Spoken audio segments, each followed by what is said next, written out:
नमस्कार दोस्तों, स्वागत है आपका कथा और साहित्य की दुनिया में। आज की कहानी चित्रांगद और अर्जुन के प्रेम और तत्पश्चात उनके विवाह की है। चित्रांगदा मणिपुर के राजा चित्रवाहन की पुत्री और अर्जुन की चौथी पत्नी थी, जो देखने में अत्यंत ही सुंदर और रूपवती थी।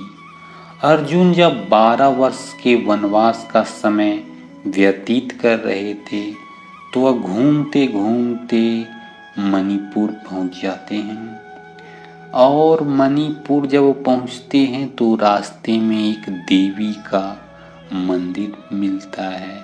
मंदिर को देखकर उनके मन में दर्शन की इच्छा होती है।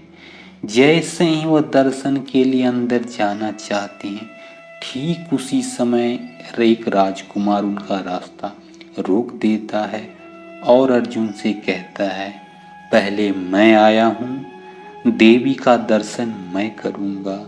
और फिर वह अर्जुन को युद्ध के लिए ललकारता है और दोनों में युद्ध छिड़ जाता है। अर्जुन अपराजित थे, उनसे कौन युद्ध में जीत सकता था। लेकिन वह राजकुमार भी कुछ कम नहीं था, दोनों में युद्ध छिड़ जाता है। अर्जुन के तीरों ने राजकुमार को निहत्था कर दिया, उसके रथ की छतरी को गिरा दिया और फिर उसके मुकुट को। जैसे ही मुकुट गिरता है, राजकुमार के घुटनों तक के केस खुल जाते हैं। अर्जुन आश्चर्य में पड़ जाते हैं, अरे ये तो एक कन्या है। दरअसल वह राजकुमारी चित्रांगदा थी।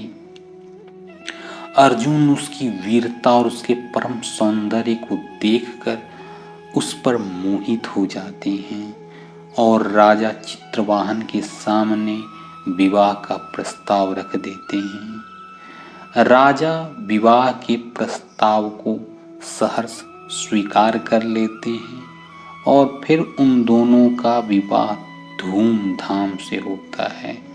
अर्जुन वहाँ कुछ दिन रहते हैं और इन दोनों से फिर एक महान पुत्र और अर्जुन के समान ही योद्धा और पराक्रमी होता है, जिसका नाम बभ्रुवाहन रखा जाता है और अपने पिता के समान ही पराक्रमी होता है। तो दोस्तों, ये कहानी थी चित्रांगदा और अर्जुन के विवाह की। आशा करता हूँ आपको ये कहानी अच्छी लगी होगी। धन्यवाद।